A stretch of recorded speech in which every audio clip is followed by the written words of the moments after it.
Morning, Brooke. Well, good morning, sir. How are you?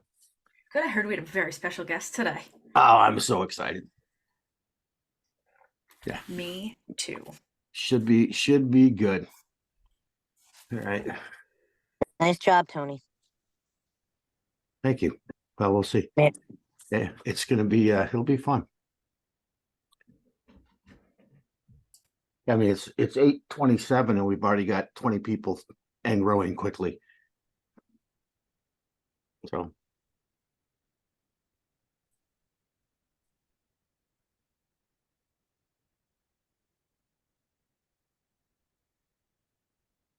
Mr. Powers, question for you.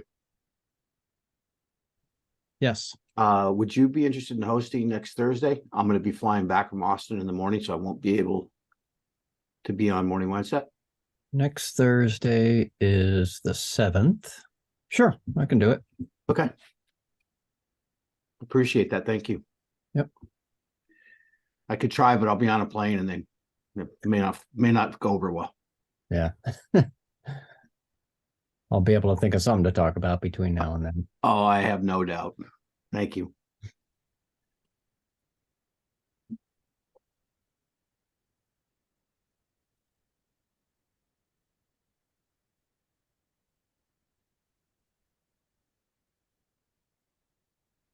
Good morning.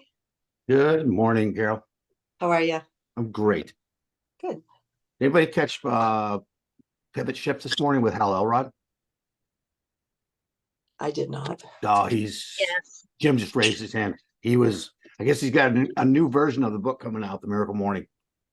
So And where that's- was this that it that could was be on heard? it's on Pivot Shift. It's a Facebook / Zoom call that James Shaw hosts.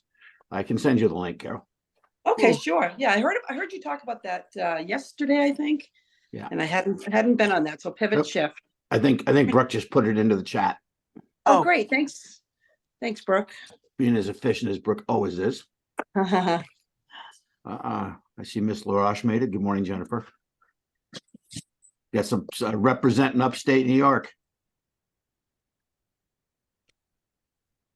I'm just kind of waiting for Jason to pop in here and we'll get going. Good Hello. morning. Morning. I was muted, Tony. I didn't even know. No problem. Glad you could make it, Jen. Grateful to be here.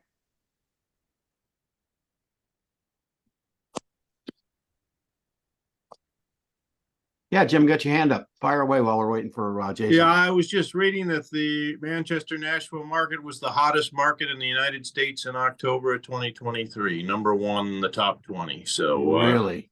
things still happen in the Granite State. Wow. Interesting.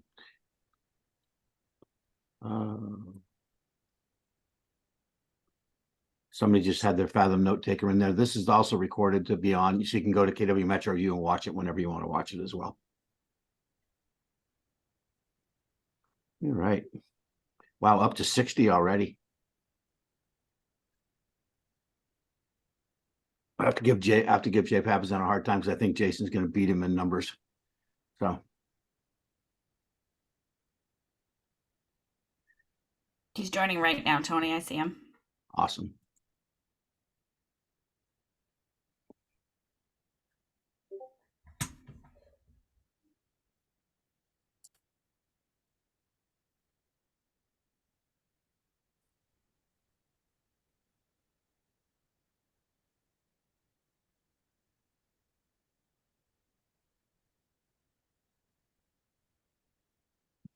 Okay. Don't see him yet, but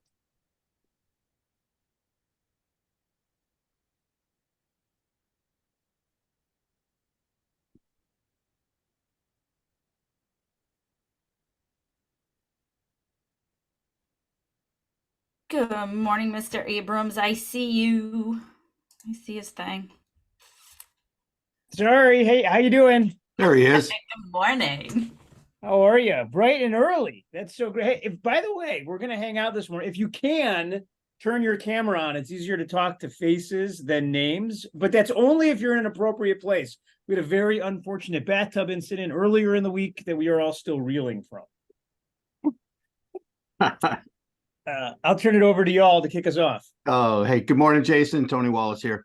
Tony. Hey, man, thank you for taking the time to join us. This is great. And you, by the way, you can just kind of give Jay a little poke and just tell him that your numbers exceeded his. Hey, now. And we're just getting started. We have 72 people on the call. Look at that. That's exciting to hear. Everything is a competition. So I can't wait to Trisha, call Jay right now. Perfect. Get him on the line. Yeah, actually, we've been doing this since 2017. Wow, that's longevity. Thanks Yeah, for it's all we're doing. No, it's great stuff. Hey, let's not punish the prompt. Let's get going. And so just so you know, your audience is a mix of experienced agents, brand new agents. We've got Brooke on here, who you know, the regional tech trainer. We've got agents from upstate New York. We've got Ryan Bizda, who I think you know as well. Ryan, sorry, I get excited. Go ahead. Yeah, we get excited as well. So it's quite the mix. And I said, like, we're up to 77 people here. So, and we're located in Bedford, New Hampshire, in case you didn't know. Who's Jason Abrams? Well, let's skip that part, but let's do it like this. So, because if here's the thing, I could like tell you all about me and everything I've done, but no one would leave this call any better off. And that's really what I want to talk to you about. Awesome. So I don't know if you all know this, but I choose most of the speakers, really kind of all of the speakers that we pay to bring in to talk to y'all. And so this year I chose Tony Robbins, and that was quite a sales pitch because it turns out he's expensive. And so I really had to think about what I wanted to accomplish with that. And if you're not set up for family reunion to hear him, I'm telling you, it's going to be incredible. I've been working. It's going to be awesome. That said, have you ever thought about the fact that these speakers make anywhere, at least the top ones, call it like 200 grand to $1.2 million to come and hang out and speak for a couple of hours? And you're like, oh my gosh, like that's crazy to me. And it really is, especially if you take the next jump and say, how many people go to these things and then a year later their life looks the same? But the speaker who charged all the money, their life is like getting so incredible. Like they have another yacht or they have another thing. And you kind of ask, like, why don't people take action and why does that fail? And I have no idea why. I'm not even going to try to expound on it. But this is the time of year when real estate agents tend to get together either in small groups or solo and then do annual goals for the next year. So they do goal setting retreats, the advances and forwards and all of this sort of thing. And is anyone doing that just for out of curiosity on this? Cool. So I think that's stupid. And the reason I do is because of the math behind it. And so in 2019, we set almost 45,000 goals for real estate agents in command. And 97% of those financial goals didn't happen. And I looked up at that and I said, wow, one of two things is true. Command sucks. Now, at the time, it's fair. I think it's great now, but maybe we just didn't track it. Or maybe they just didn't follow through on their goals, which equally is fair. And so I said, well, wait a second, that can't be. So I actually went 3 or 4 steps further and started researching goal setting. And what we found was that 63% of everybody who set an annual goal didn't accomplish that goal. This was of respondents. But more concerning, they had abandoned the goal by March, which sounds crazy to you, but I mean, on the same token, have you ever joined the gym in January? So like, yeah, I get it. Like they had set these goals and then abandoned it by March. And I really got interested in this concept. And I was like, well, then why do we spend so much time annually planning? And here's the reason why, whether you realize it or not, all of the goals that you're setting, if you're setting them around an annual plan, were really designed to make sure that you pay taxes. If you go back far enough, they used to call it tribute. And that's why calendars were so important. And everyone's like, no, it's because of the celestial paradises. And they wanted to, no. It's so that they could collect money. It's perfect. And that's why they were doing it. And now we set annual goals based on calendar years. And I just want to tell you all that you're really playing somebody else's game when you're doing that. You are literally playing the government's game. Now, the government's really good at this game. As a matter of fact, no one is better in the world at levying taxes and collecting them than the United States government. And it turns out Americans, by and large, are great at paying their taxes. In other countries, people try to avoid it. Not us. We actually, well, realtors are a little different, but we actually pay them. Realtors pay them. They just do it 4 years later. So they're really efficient at it, which is why anybody would ever loan them money. And as you know, they've borrowed about $35 trillion. They're only lent money because of their ability to levy and collect. And everyone in the world has wild confidence that you people will keep paying them, which great system. But it's not going to get you any further ahead in life. And there are a few reasons why. Number one, anything you could accomplish in a year is not nearly big enough to focus on. And so if you're focused on an annual goal, you're probably going to fall short. But here's the good news. That goal was probably not the right one for your life. And real estate agents have a tendency to do this where they look up and they say, okay, I'm going to set a goal. I'm going to make, how much did I make last year?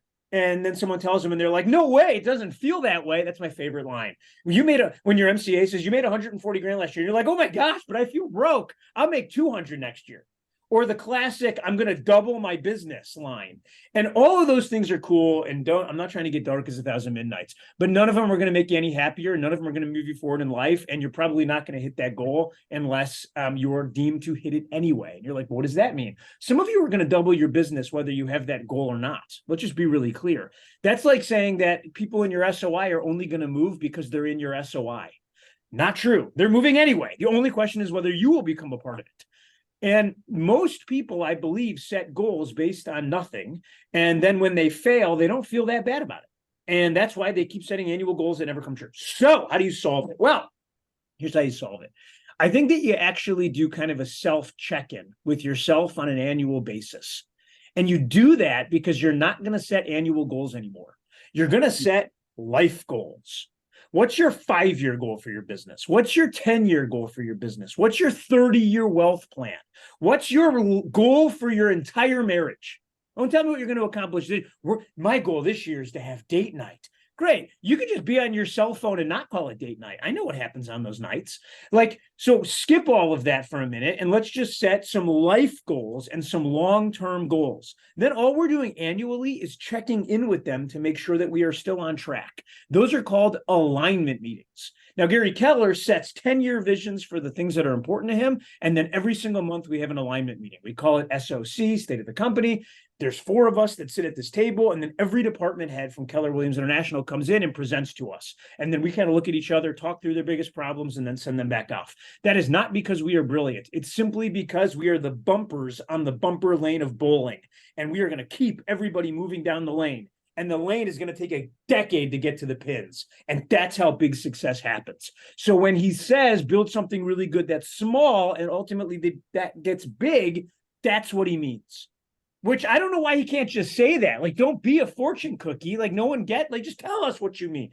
And that's what he means. And so how do you do this check-in with yourself? I'm gonna take you through it. Every year, Gary asks himself 10 questions. And it comes this time of year. It's inevitably sitting on his porch, overlooking his lake, drinking a cup of tea, which is, of course, half black and half green.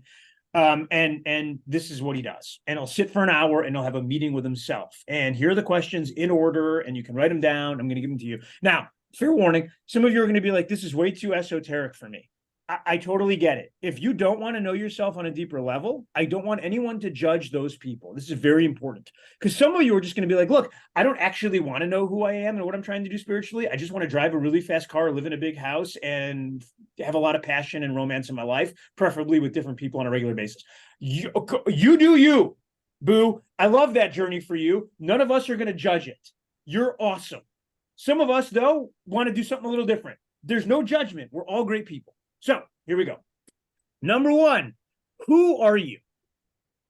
Now, if that one doesn't just kick you in the ass just to start, then I don't know what does. But this is a really important question. Who are you? When I asked Gary, I said, I don't get it. Because I grew up in Detroit. No one's asking who you are in Detroit. They're just telling you what time to be at work. It's a hard city. You don't have time to sit around and think about who you are.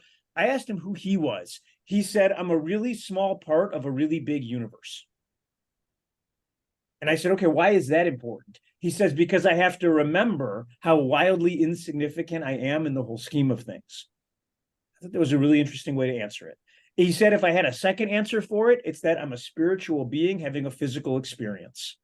And I said, well, why is that important? He says, because my spiritual experience is this long. My physical part of it is this long. I need to keep that in mind at all times or I make poor decisions. All right. Now you're kind of getting the feel for this thing. Now, by the way, if you hear his answers and you're like, mine suck, I'm going to take his instead, then you're just like me. Number 2, what do you believe? What do you believe? What's your core belief? What do you actually believe? Gary believes that everything is possible and anything can be solved. That's his belief. It's his worldview. So when you come to him and say, we got to go to court, he's like, how did we get here? I can't even wrap my head around that. Like, why couldn't we have just sat down? So anything is possible. That's his belief, which is why I can give you examples. When we wrote the MREA playbook, special thanks to Ryan and a few others that were in that book, they told him it was going to take 6 months to print that book. Gary said, perfect, 3 weeks. And we wrote that book and we printed it and we got it out in 3 weeks and we sold 15,000 copies. And just yesterday, I got an email from our editing team that said they had just made the 1,000th correction in that book. And Gary wrote back, shows that doesn't matter much. Because, yeah, I can't spell.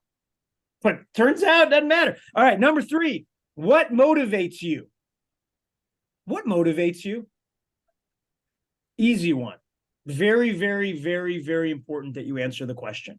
Because if you actually knew what it was, when things get hard, and things always do, you'd come back to this list. Number 4, why do you work so hard?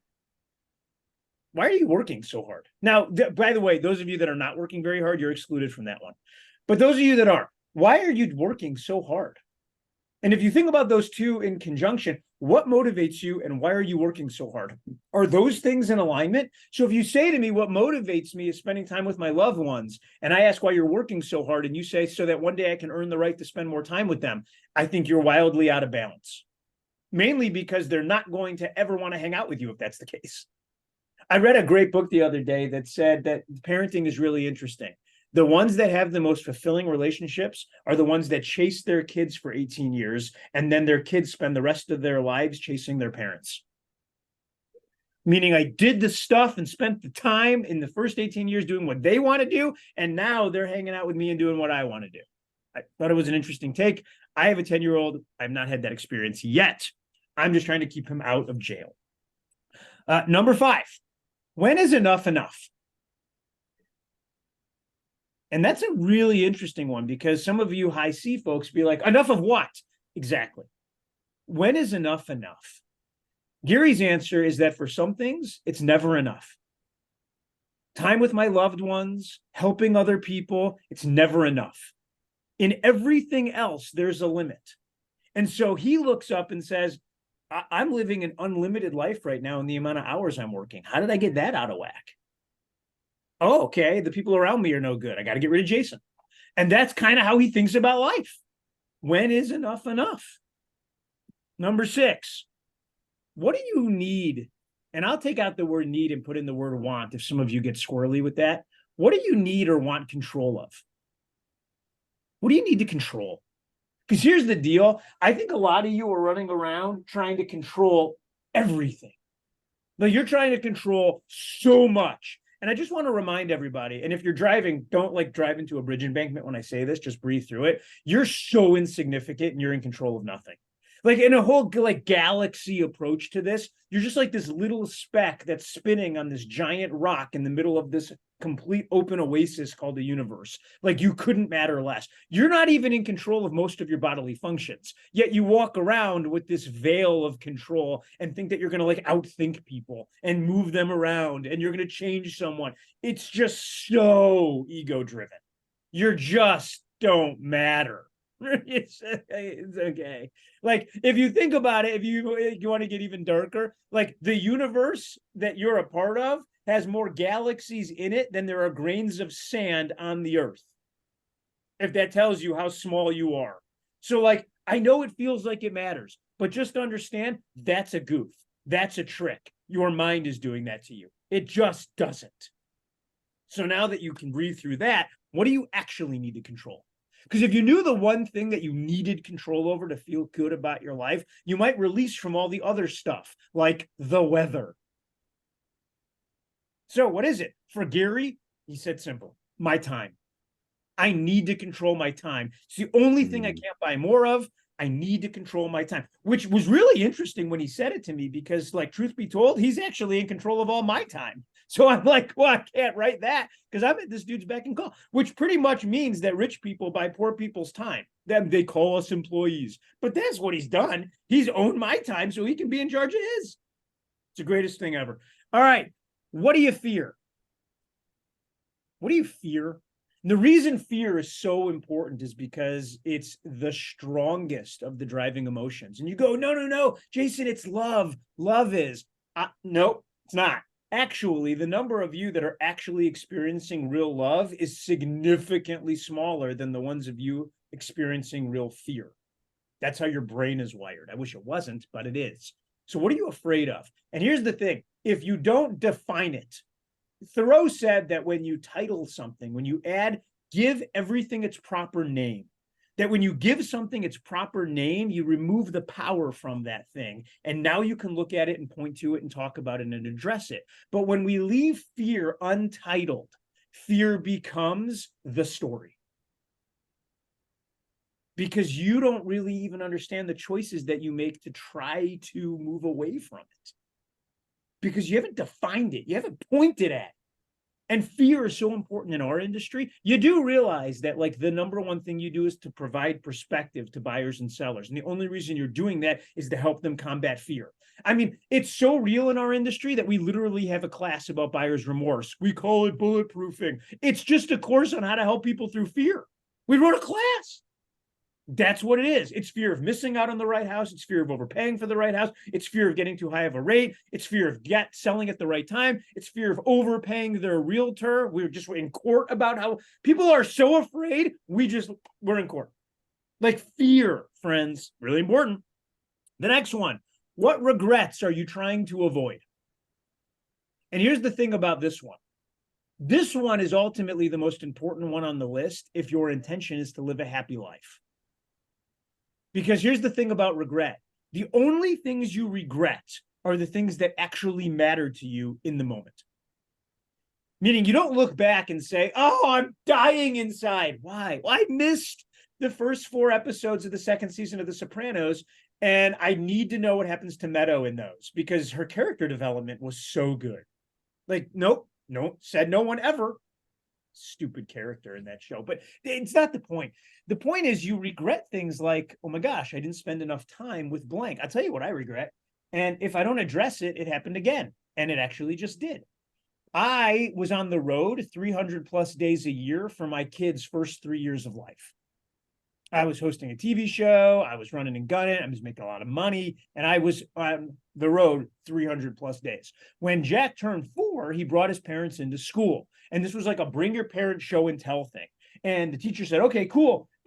You're going to tell us who your parents are. And he said, this is my mom. She's the greatest mom in the world. She loves me more than anybody else. And she's an architect. And that is completely accurate. She's the greatest human on the planet. And then he said, and this is my dad. He's an airline pilot. I'm not.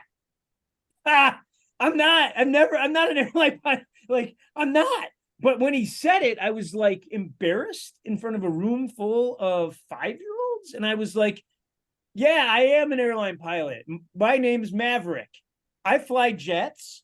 And that's really interesting. Let me tell you about a mission that I went on. And they were riveted. Now, granted, Christina at the time was staring at me like I was the biggest ass in the world because I passed off that whole movie as my story.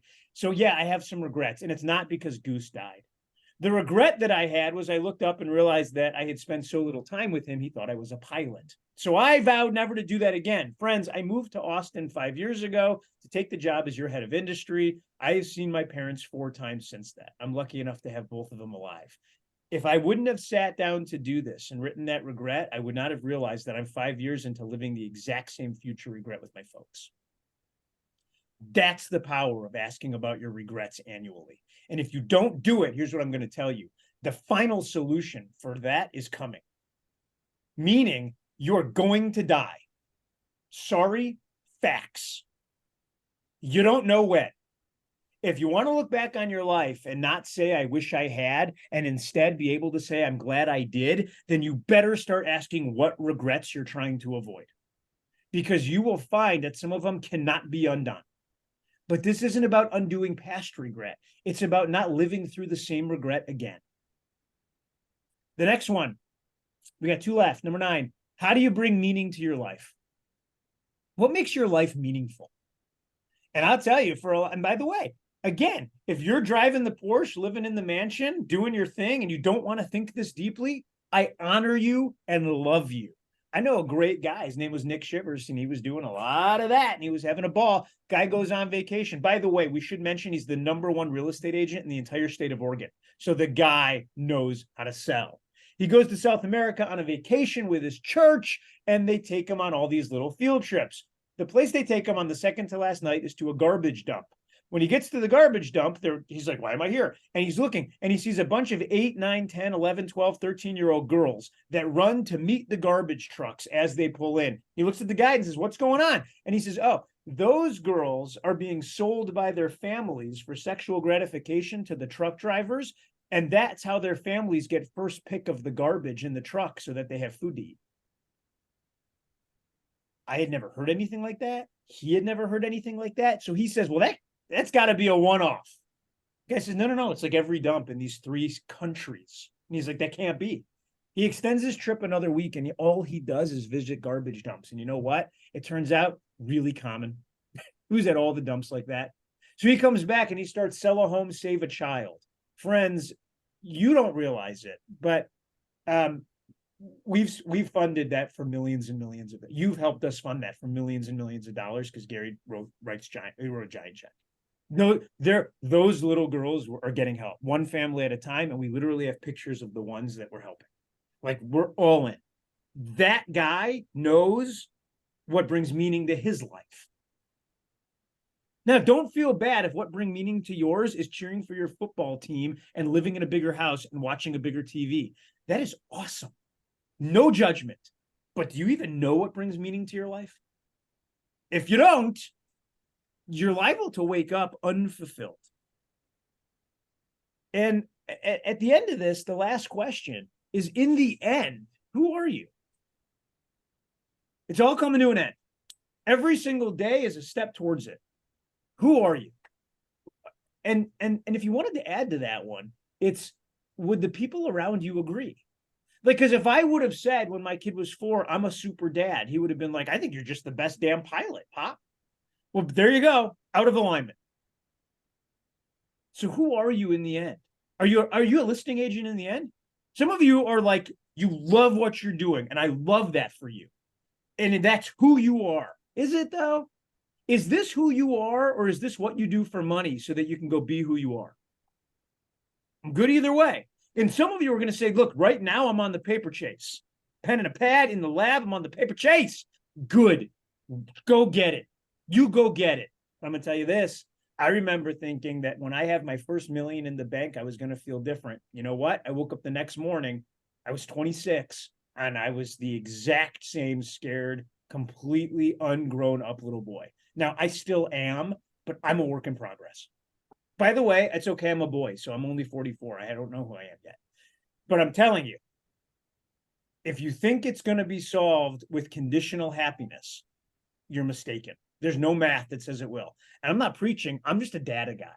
So of the 3 types of happiness, the first one, conditional, I'll be happy when. If you think you'll be happy when, here's the news. You're going to be. It's just going to be for a very short period of time. Said everyone who's ever bought a new car. Number 2 is I choose to be happy. I have a happy disposition. I wake up happy. I'll tell you what, that's a choice. The day before Thanksgiving, a bunch of you probably read it on Inman. The day before Thanksgiving, a former executive of this company sued me as an individual. Okay, I didn't like that. I didn't let it bother me, though. I still was amazingly happy. Like, I wasn't happy about that, but I was still happy that day. I was just talking to Damon, Damon West. If you don't know Damon, anyone listening to the MREA podcast on this thing, just out of curiosity? If you're not listening to the MREA podcast, I think you're nuts. Not just because I host it, but I'm telling you, between Mo Anderson, Gary Keller, Phil Jones, like, we're having amazing guests. Go listen to those 7 episodes.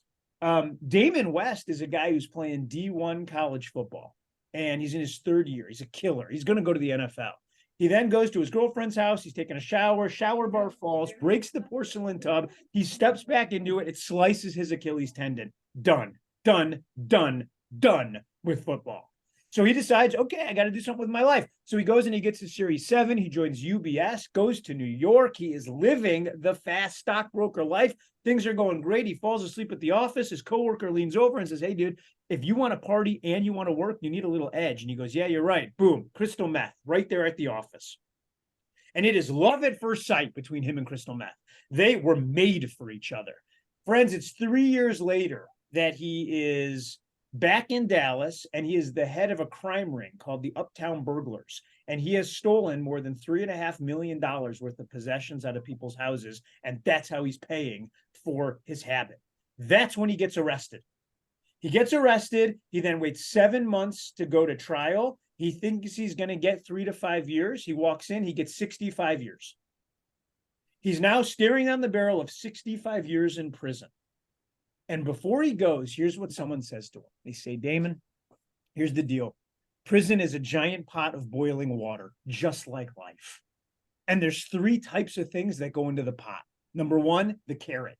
And the carrot boils and boils and boils and becomes soft and mushy and completely falls apart. And these are the people that do anything they need to survive, and they have no sense of self-worth and they have no self-respect. Then there's the egg.